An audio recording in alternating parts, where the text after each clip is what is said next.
Every now and then you stumble across a story from the war years that makes you sit back for a moment and wonder, how on earth did ordinary people manage something so enormous, so complex, and so unbelievably fast? And this one still gives me goosebumps. Picture this: a group of German spies quietly tucked into the industrial shadows of America, watching, listening, and reporting every scrap of information back to Berlin. They believed they understood American industry. They believed they knew its limits. Then they saw something that didn't just surprise them, it rattled them to the core. A bomber with 1.5 million individual parts, so complicated that even trained mechanics needed pages of manuals to keep track of its guts, rolling out of an assembly line like a loaf of bread. Every 63 minutes, not every week, not every day, every hour. A fully built B-24 Liberator, fueled, tested, polished, and pushed out into the sunlight.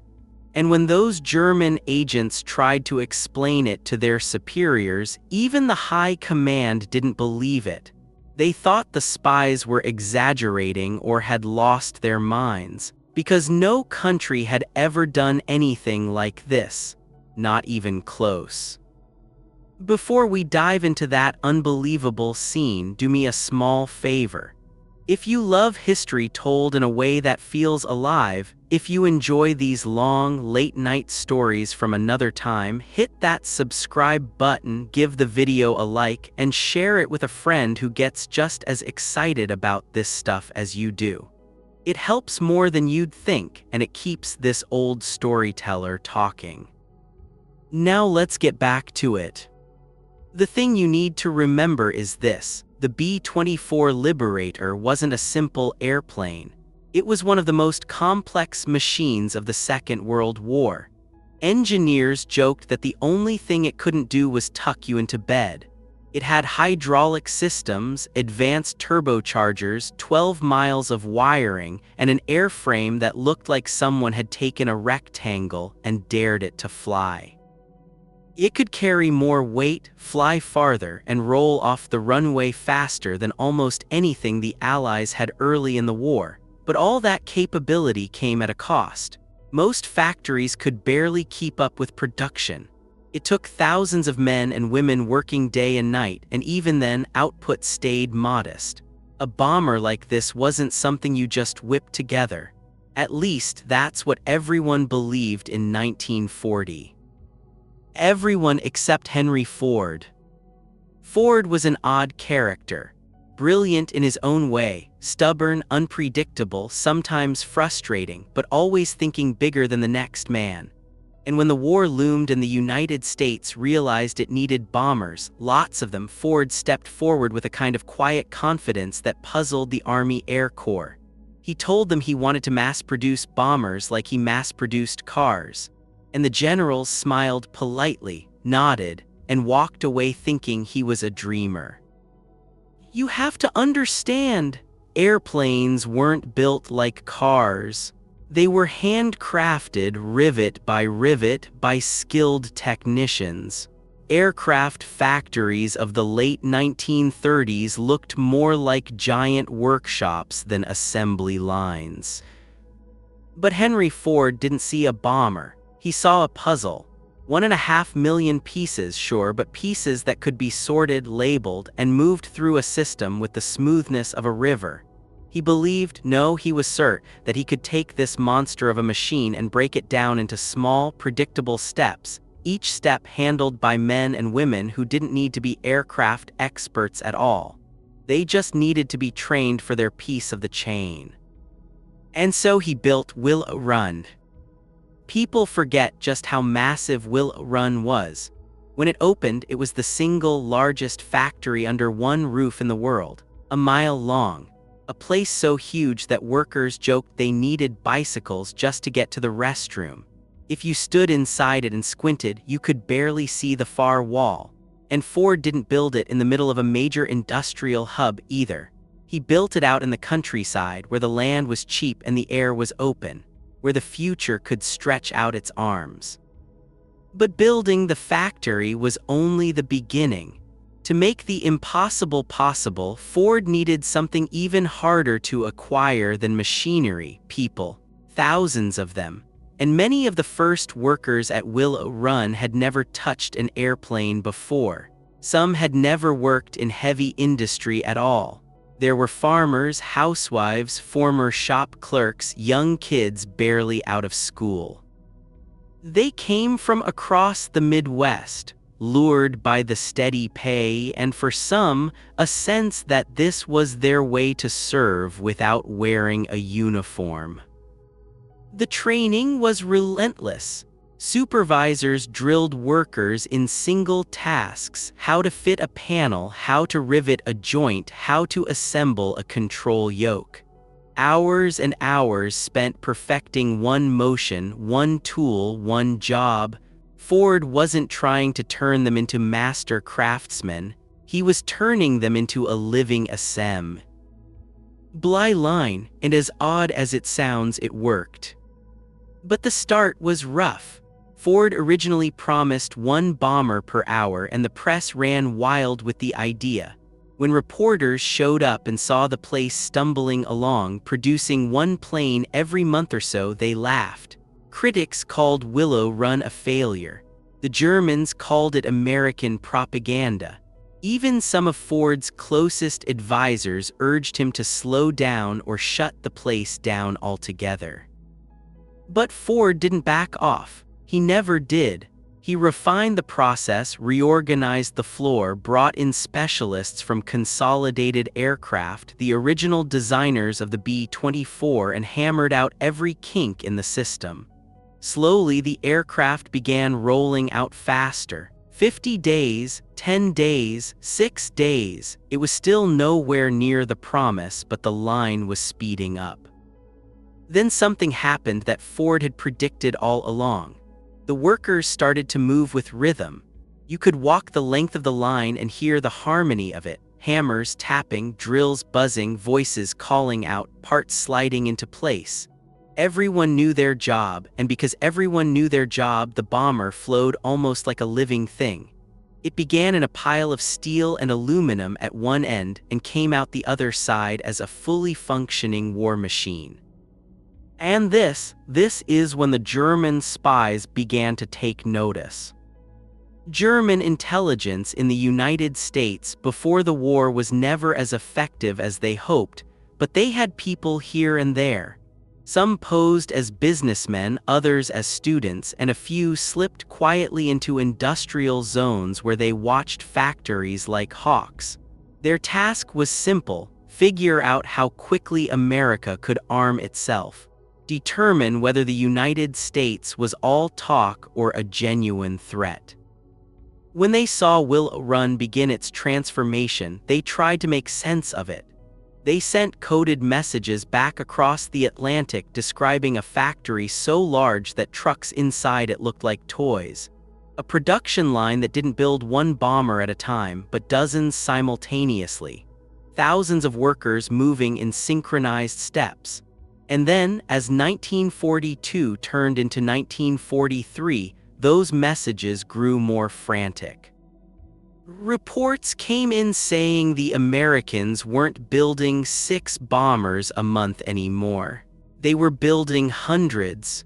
And then came the line that shook them: 1 bomber every hour. Berlin thought this was ridiculous, impossible. The B-24 required 313,237 rivets, each placed with precision. It required hydraulic controls, delicate electronics, and engines so powerful they had to be tested and retested after installation. The idea that unskilled workers could produce something so complicated with such speed sounded like fantasy. But the numbers kept coming. And the U-boats kept finding more and more Liberators in the sky and on the sea lanes. You've got to imagine the shock in those intelligence rooms. They had spent years believing industrial might didn't matter if you lacked skilled craftsmen. Yet here were the Americans building aircraft the way a child builds with blocks, and not just one factory but dozens of them. Willow Run was the beating heart, but it wasn't alone. Ford's methods spread everywhere: standardization, high-speed subassembly, modular components, conveyor systems stretched across entire buildings. But Willow Run was the symbol, the giant, the place that embodied the impossible. By the summer of 1944, it produced more B-24s than all other factories in the country combined.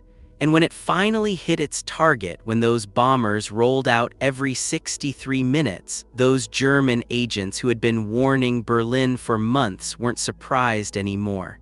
They were terrified. Because they understood what the generals and admirals sitting in their polished offices didn't want to admit. The war wasn't just being fought with rifles and tanks. It was being fought with clipboards, conveyor belts, and men and women who believed that building a bomber was just as important as flying one. And here's the part that always makes me smile a little. So many of those German reports ended with the same note: Americans have mastered industrial warfare. And they were right. For the first time in history, a nation had turned the act of building war machines into its own kind of battlefield. We'll pick it up from here in part 2, where the story gets even crazier. The sabotage attempts, the breakthroughs, the sheer scale of what Willow Run became, and what Germany feared most once they finally believed the reports. Now the thing about a place like Willow Run is that once the gears start turning at full speed, the whole world notices. Allies talked about it with awe. Rivals talked about it with dread. And the Germans, well, once they finally accepted that those frantic spy reports weren't the ramblings of nervous informants, they reacted exactly the way you'd expect a military machine under pressure to react. They wanted it stopped, silenced, choked off before it could bury the war effort under a mountain of American steel. And so, in late 1942 and early 1943, a handful of German agents began circling around Willow Run with a different mission: sabotage. Now don't picture dramatic explosions or someone sneaking into the factory at midnight with a suitcase bomb. The FBI had already locked down key industrial sites, and Ford's own security teams were all over the place. The Germans knew any loud or flashy attempt would be suicide, so they tried the quiet route. One agent attempted to infiltrate the workforce under a false identity. Another tried to get onto the grounds by posing as a delivery driver. A third actually attempted to bribe a contractor for access to blueprints. None of them made it far. Not because they were incompetent, but because the climate around Willow Run was airtight. Workers were trained to notice anything out of the ordinary. Supervisors checked badges more often than they checked their watches. Even local residents kept an eye on suspicious cars lingering near the factory gates. In one case, a German agent sat in his vehicle watching the traffic for nearly 2 hours before a sheriff's deputy tapped on his window and asked what exactly he was looking at. That man was on a ship headed back to Europe within a month, and he wasn't smiling about it. But even without sabotage, the plant had enough trouble to deal with. People like to imagine Willow Run as a perfectly smooth machine once production ramped up, but the truth was messier, more human. There were moments when half the assembly line had to stop because a supplier failed to deliver a crucial component. There were storms that flooded access roads and trapped workers at home, and the turnover rate was brutal during the early months. Thousands quit. Some couldn't handle the pace. Others struggled with the long commute from Detroit or the simple exhaustion that came from standing in the same spot for 10 hours straight, repeating the same motion again and again. But the ones who stayed became the backbone of the whole operation. They formed carpools, set up daycares, built friendships, and shared tips on how to make the work easier. A woman named Rose Will, an inspector on the line, once said the strangest part of the job was that you didn't feel like you were building airplanes. She said it felt more like you were part of a living creature, passing its bones, its veins, its lungs from one set of hands to the next. And it wasn't just the workers who were changing. The design of the bomber itself began to evolve because of Willow Run's demands. Consolidated aircraft engineers came to the factory over and over, refining diagrams, simplifying parts, and replacing complex components with ones that were easier to mass produce. They even redesigned entire sections of the aircraft to fit Ford's assembly methods. In a rare archival interview, one engineer laughed and said, "Ford builds cars, we build airplanes." Neither of us had any idea what we were doing at first. But they learned, and once the system clicked, it clicked hard. Remember those German agents who'd been waving their arms, warning Berlin about what Willow Run was becoming? By mid-1943, the Luftwaffe's intelligence branch finally accepted the truth. They compiled a detailed report describing the plant, the workforce size, the number of subassembly stations, the testing ranges, and the astonishing speed of the line. The report was quietly circulated among high command, and it left a bitter taste. It essentially said, "We cannot outproduce this. Not now. Not ever." And that realization landed like a stone in the stomach. By 1943, Germany was already struggling with shortages: aluminum, rubber, fuel, even trained machine operators. Their factories had suffered from strategic bombing, labor disruptions, and the simple wear and tear of war. Meanwhile, Willow Run ran day and night, lit like a small city, its chimneys breathing heat into the winter sky, its parking lot filled with cars that stretched farther than some village main roads. You could walk through the plant at 2 in the morning and see the same pace, the same focus, the same hum of movement you'd hear at noon. America had cracked the code of industrial warfare, and Germany knew it. Now, before we go deeper into that, let me steal 30 seconds of your time. If you're enjoying the story so far, tap that like button and subscribe. It's a small thing for you, but it helps these long historical videos reach more people who love this kind of deep dive storytelling. And if someone in your life keeps recommending war documentaries to you, share this video with them. They'll thank you for it. All right, back to the story. The most remarkable thing about Willow Run wasn't just the speed. It was the sheer teamwork required to make it work. For the first time, automobile mechanics, aircraft designers, military officers, and ordinary workers from farms and small towns were all part of the same effort.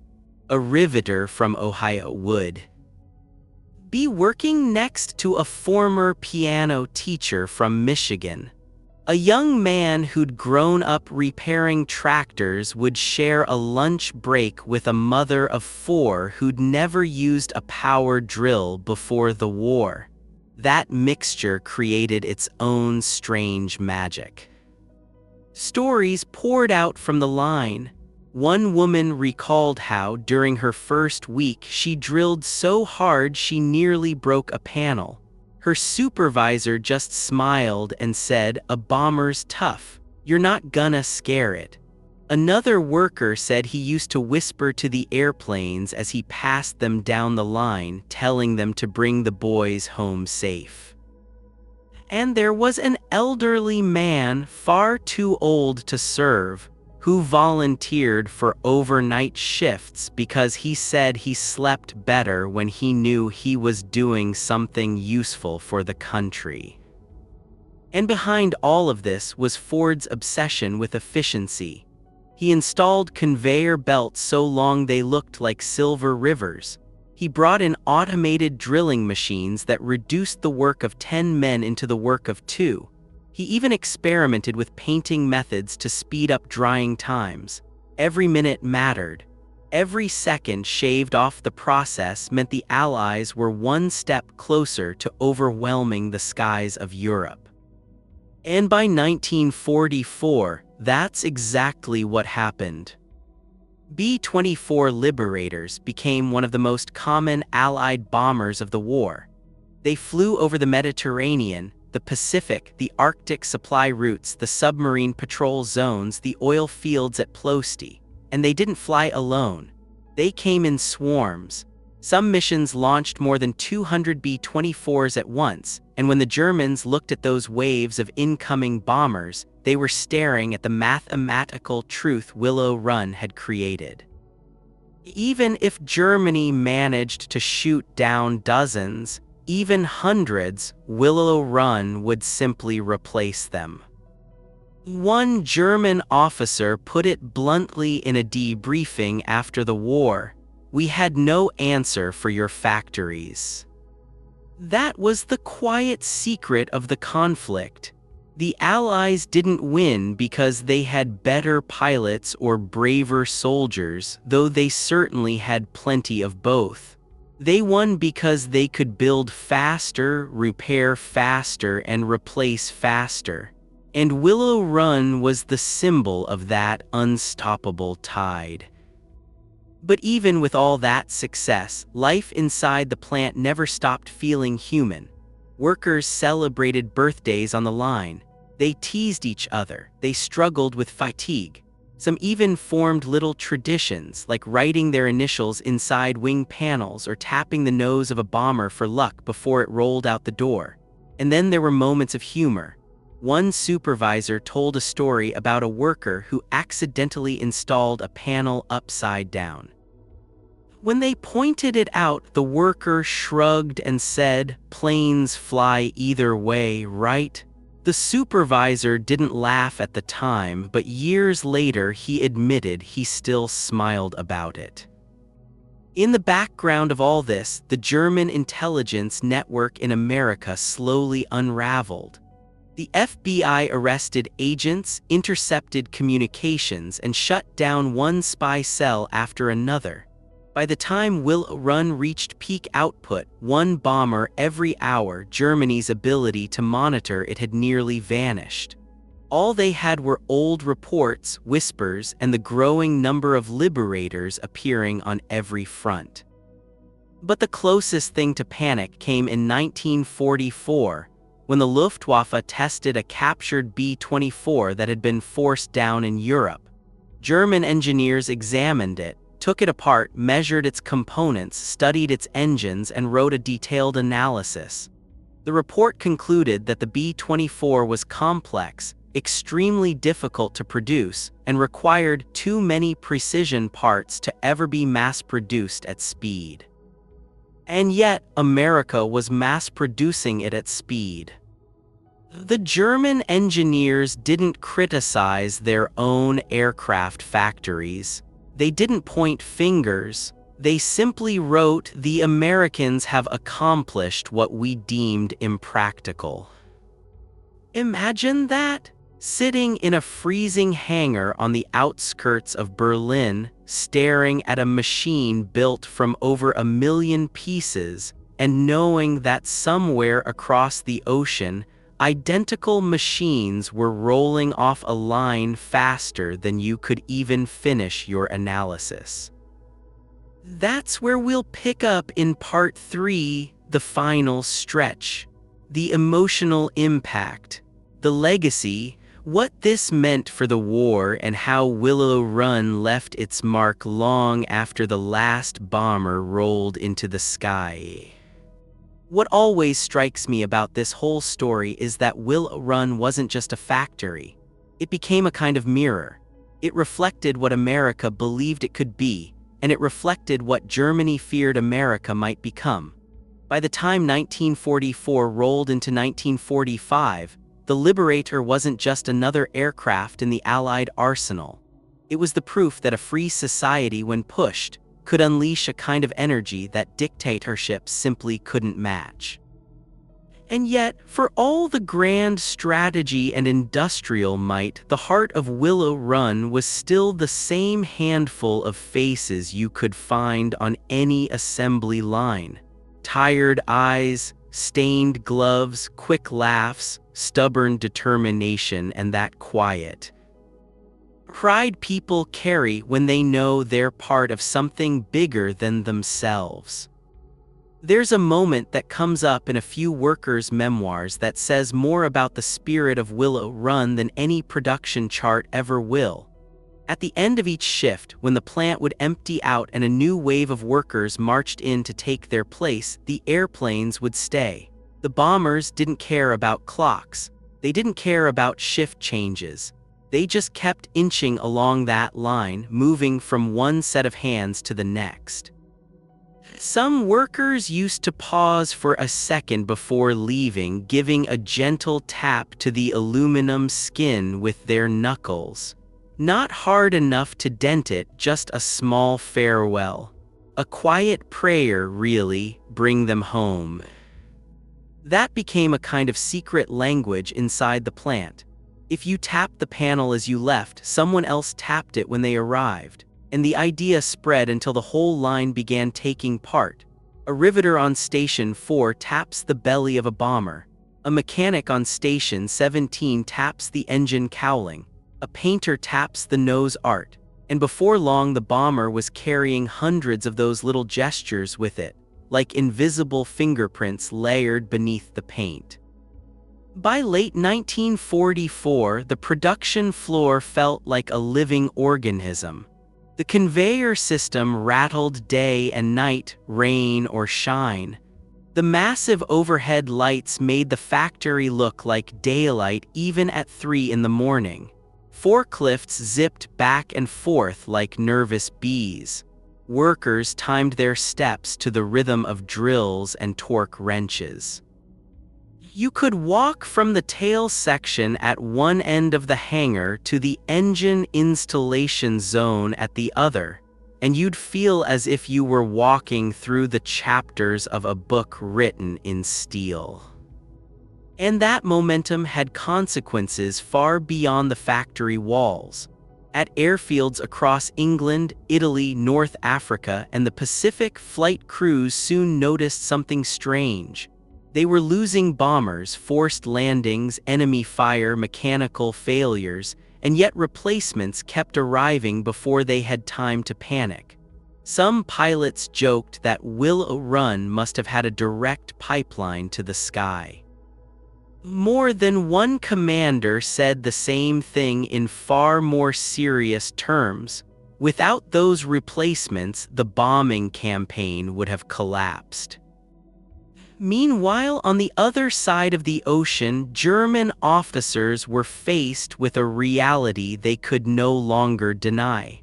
They weren't just fighting soldiers or air crews, they were fighting a continent-sized factory system. They were fighting Willow Run. There's one account from a German intelligence officer named Dr. Rudolf Anderson, who spoke about Willow Run after the war. He said the moment that broke him wasn't seeing endless waves of bombers in the sky, it was seeing a single photograph of the factory floor, published in an American magazine. The picture showed B-24s lined up nose to tail, dozens of them, each in a different stage of completion. Anderson said he stared at that photograph for nearly an hour, trying to count the bombers. He gave up somewhere around 60. And he wrote in his journal that night, "We have lost the war of factories." Now, before we push toward the end of this story, let me take a quick pause. If you're still here, still wandering through this story with me, consider subscribing and dropping a like. It keeps this channel alive and lets me keep telling these long, deep dive tales. And if you know someone who loves World War II stories, send this to them. These stories deserve to be shared. All right, back to it. The final months of Willow Run were both triumphant and strangely bittersweet. As the end of the war approached, rumors began to spread along the line. Some workers whispered that production would slow down. Others had heard that the entire plant might shut after victory. And sure enough, by mid-1945, the output began to dip. Not because the workers were tired, in fact, many were determined to finish strong, but because the world no longer needed bombers at the speed it once did. But even as production slowed, the emotional weight on the workers grew heavier. B-24s were still flying dangerous missions. Many weren't coming back. Some workers clipped newspaper articles to their lockers, stories about the Liberators bombing German cities, rescuing downed airmen, hunting submarines, or bringing prisoners of war home from distant camps. More than once, someone would spot a photograph of a bomber with serial numbers they recognized. They'd gather around the clipping, tracing the numbers with their fingers, whispering, "This one came through here. We built her." There's a story I came across in a declassified interview with a Ford supervisor who talked about a B-24 called the Rebel Lass. The bomber had been assembled at Willow Run and flown to Europe. Months later, the workers heard she'd been shot up badly over Germany, half her tail shredded, one engine gone, the hydraulic lines severed. But she made it home. Barely. The pilot later said the aircraft held taut. Her like someone upstairs was keeping it glued. When that story reached Willow Run, the workers didn't cheer. They just nodded quietly. They said, "Yeah, we built her to do that." By the time the plant rolled out its final bomber, the numbers were astonishing. More than 8,000 B-24 Liberators had passed through Willow Run. If you counted the ones Ford built in other facilities, the total climbed even higher.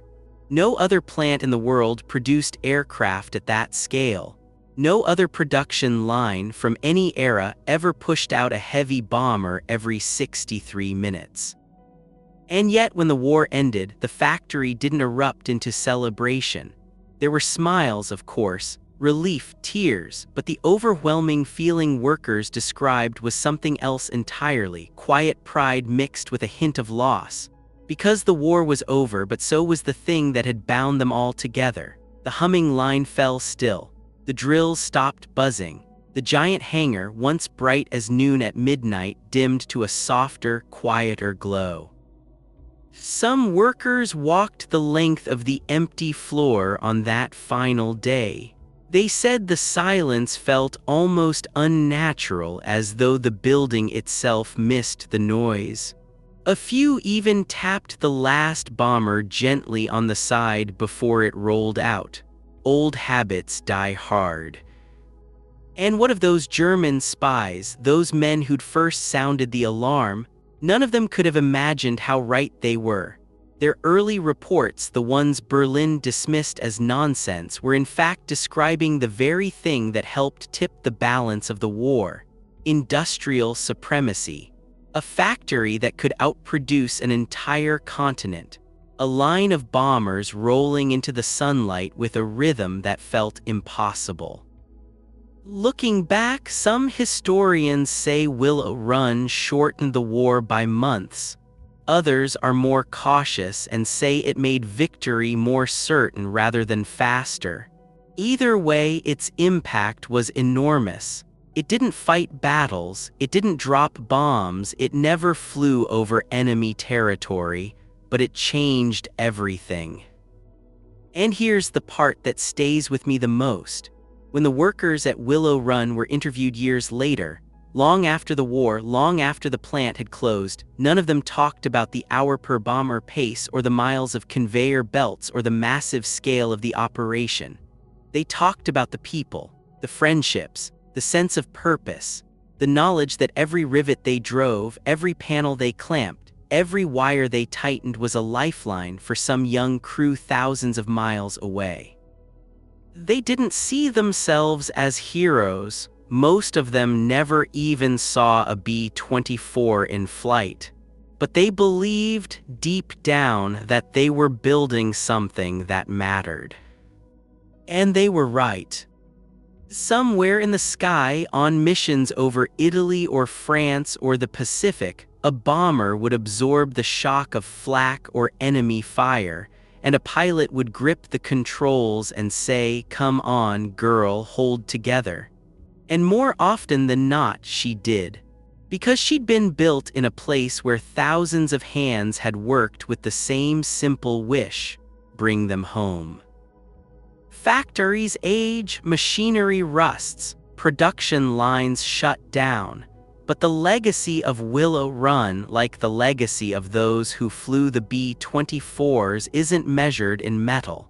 It's measured in lives saved, missions completed, and in the quiet, unwavering belief that ordinary people can do extraordinary things when the world needs them most. And in that way, Willow Run stands in the same eternal light as the Dambusters, whose courage and ingenuity showed us that human spirit, when tested, can rise far beyond what anyone thought possible. Both stories remind us that victory doesn't come from machines alone. It comes from minds that dare, hands that build, and hearts that refuse to give up.